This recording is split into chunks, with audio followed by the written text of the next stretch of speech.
Okay guys, I wanted to make a quick video before I learn this new skill that I'm really nervous about. It's really out of my comfort zone. Good morning, chickens. But during COVID, we kind of wanted to get more into homesteading. We're both me and my husband are very city. We can shoot, but no one's hunters. And I married into like a prepper family, but that involves more preserving food and not necessarily raising meat. The livestock portion of homesteading is slightly different than most people consider like food storage type stuff. So I'm kind of venturing out in a different direction, but still incorporating like my roots with my family that I married, my in-laws. So today I am going to learn how to process a Muscovy duck. I don't know if it's pronounced Muscovy, Muscovy. I've heard it pronounced like 4 different ways. So I say Muscovy. It's those meat ducks. They're like bubble face, black and white, and they have like red. I think somebody told me it's called a crest. But they're for meat. They get fairly large. I've heard the males can get up to like 15 pounds. And I found a local guy that has a bunch of them, but he does not have the time to process one for me because I would like to try the meat. And so I've heard the meat is a red meat. It's different than a lot of duck meat, and it's more like steak. And the reason I'm interested in this is because our kids love steak. They eat a lot of steak. If they could eat it all the time, but it's very expensive. And we are obviously in the city, so we can't raise a cow in our backyard or beef or anything like that. And anywhere where there would be room for that isn't going to be anywhere nearby. So we can't like rent something. Anyways, it's a way that we could possibly get a red type of meat and increase like the iron in our kids' diet and have something that tastes really similar to steak. So I'm hoping it tastes like steak. We're gonna breast it out and he's gonna kind of show me how to do it. I got a friend, he's one of my bird dog customers, and he comes and gets bird dogs, and we're super tight now because he's type 1 diabetic just like me, and he hunts. And so I knew he would know how to do it, and I messaged him and he was willing to come over this morning, and he's gonna teach me how to process a duck. And we're gonna let it sit in the fridge for a few days, and then we're going to brine it and marinate it like we do our steaks, and then see if our kids notice a difference. Our kids are very picky. They have some sensory issues with both having autism, being on the autism spectrum, and so this would be a really cool way to be able to meet that need for liking red meat, but on a smaller scale. Also, Muscovy ducks are quackless, so they really only make like a really quiet hiss, much quieter than chickens, as you can tell, because you can hear them in the background, just being loud and chatty. And they also are not really like into water as much as other ducks, so they're supposed to be less messy. And ducks, if you give them enough light, they'll lay year round like chickens, and several people in our family like duck eggs as well. And I can also keep males, so that could work for replenishing our meat supply and possibly expanding to add that to my hatching at home program, and people could hatch ducklings. But that's in the future possibility. But first I need to man up, woman up, I guess, because a lot of people in homesteading are women. I need to woman up, and I need to learn how to process this animal. There's gonna be a lot of prayer and a lot of stuff ahead of time. And I know that this guy can teach me how to do it in the most humane, quick way as possible, so that it is not, the animal's not suffering, and I'm not traumatized, and it's not traumatized. And I believe in the process of giving the animal the best life, and they, like, every day is a great day until their last day and they have one bad day in their whole life. And then it's really quick and over with and very humane. I don't, yeah, they're livestock, but they're treated with respect, and I think they should be. And so that's how I do it. And I'm really nervous. I've never killed anything other than a quail. So I'm kind of nervous about it. That's the part I'm nervous about. I have no doubt that I can process just about anything, because I think skinning things might be a little harder, and I've told ducks are a little bit harder to skin because the skin is closer to the meat, but you also don't want to keep the skin on like chicken. So we're going to skin it. And yeah, I'm gonna try and get videos of it and kind of show some of the process.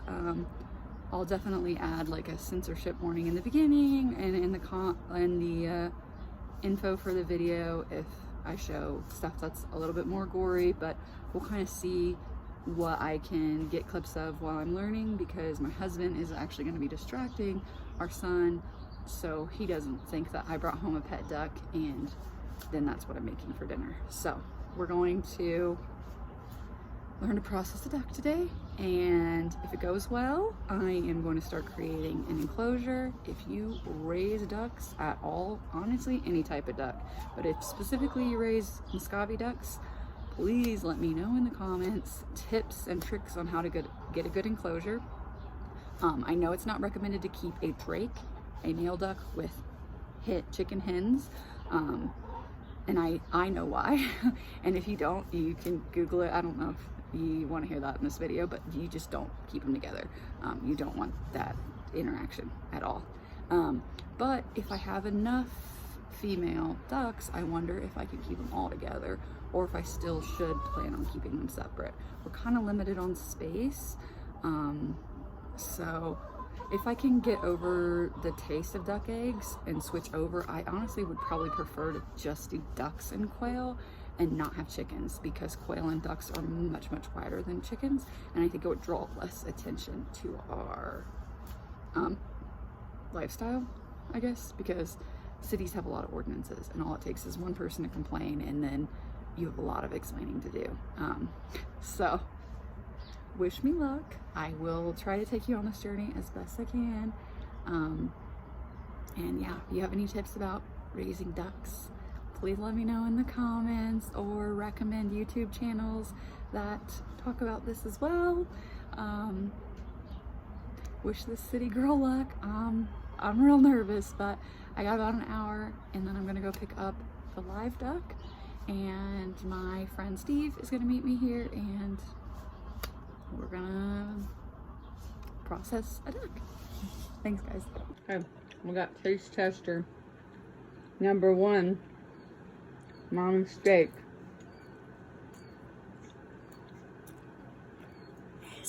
It's a different cut of steak than you've had before. What do you think?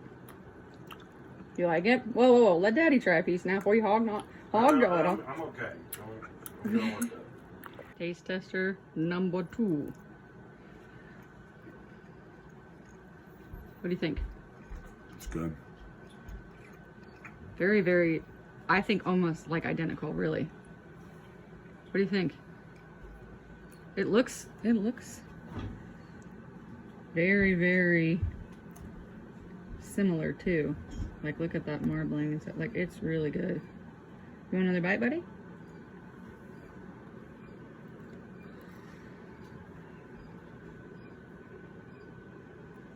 Yeah, the mommy taste test, because I did not hit record the first time.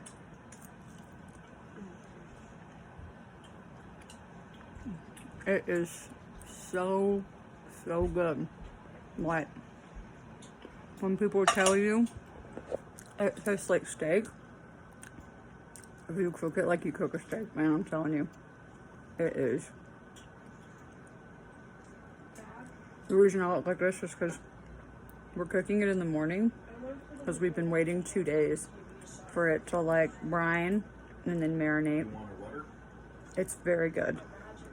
Okay, so while I'm waiting for my daughter to get off the bus, I wanted to kind of do a recap of processing the duck. what it was like, maybe some things that I would change. And then obviously you can see in the clips before this that my family loved the meat. What you didn't see was I took it upstairs and had my father-in-law and mother-in-law taste it, and they thought it was delicious, and they didn't know it wasn't steak. So if you're watching this and you're like, ducks don't taste like steak, Muscovy ducks. They're quiet, quackless ducks. They were red meat on the breast, and they're not as messy with water, I guess, and stuff as regular ducks. That I don't know because I have not had them yet, but we all love the meat, and because they're quieter, I think we're gonna get some. We might honestly buy a ton and process like half of them and then just keep some of them for meat and eggs, because the guy has, I think he has like 50 he's trying to get rid of. So we'll see. They're like 20 bucks a piece, so I don't think we're gonna get 50 because that's a lot of money. But yeah, so my phone kind of took a poo-poo while I was trying to process the duck. So there is not very much video footage. There's no footage of me actually filleting the breast off of the breastbone, because my phone wouldn't even let me take pictures. And at that point, we just had to get it done. So I think I would change. We only did one duck, so we didn't have a kill cone. And I think I would get a bigger, wider blade on the knife that we use. We use like a hatchet, but the duck's neck was like almost the width of my wrist. So it was hard to get a straight chop, and even if we had hit it dead on, it would have been hard to get all the way through because the neck was so big, because they're fairly large ducks. It was like 15 pounds. So that was a little rough. I think I would have changed how we did that. I think a kill cone would have been a little better. It would have preserved the feathers a little better. Probably would have been a little bit less messy. And honestly, the hardest thing about it was killing the animal, which is always the hardest part, I think. But it was quick, it was humane, it was fast and effective. And yeah, then I'm not processed anything but a quail, when quails are very easy. It's just like spatchcock, boom, whole bird, done. So it was a little bit different because it was a little bit more precise, because the bigger the animal, the more precise I'm assuming you have to be.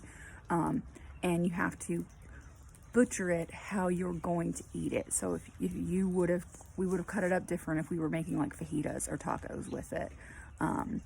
And because we did steaks, we cut it a little bit differently. And he kind of showed me whether you go with the grain or against the grain of the meat, which was super helpful. The person that helped me is a hunter, so he's done lots of wild game and stuff, and he's done ducks before, obviously, so it was super helpful.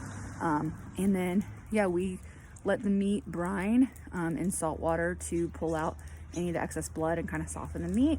And then I'm waiting for the bus for my daughter. And then we let it soak for another, after 24 hours of that, we rinsed it and then put it in our steak brine that we normally use and let it sit in the steak brine for another 24 hours. And the meat was tender, soft, just seared both sides and ate it. Tasted exactly like steak.